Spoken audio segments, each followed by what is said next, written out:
फुलवारी अपनी दोनों बहुओं का स्वागत कर रही थी। कह रही थी, आज के बाद मेरे घर में किसी भी चीज़ की कमी नहीं होगी, क्योंकि अब तो मेरे दोनों बेटों ने शादी कर ली है। देखो मेरी दोनों बहुओं, यह तुम्हारा एक कमरा है। इस कमरे में तुम दोनों बिना लड़ाई झगड़े की रह सकती हो। अगर लड़ाई झगड़ा करोगी तो इसमें तुम्हारा घाटा है।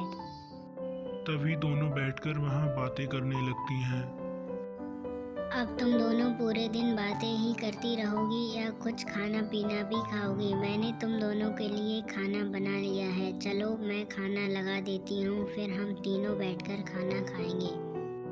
तीनों ने बैठकर बड़े प्रेम से खाना खाया। तीनों को खाना बहुत पसंद आया। दादी को तो आना ही था, क्योंकि उन्होंने अपने खुद हाथों से बनाया था। दोनों बहुएं सोच रही थी कि आज तो हमारी सुहागरात है और हमने कुछ इंतजाम भी नहीं किया है। थोड़ी देर बाद दोनों के पति वहां पर आ जाते हैं और रात भी हो जाती है।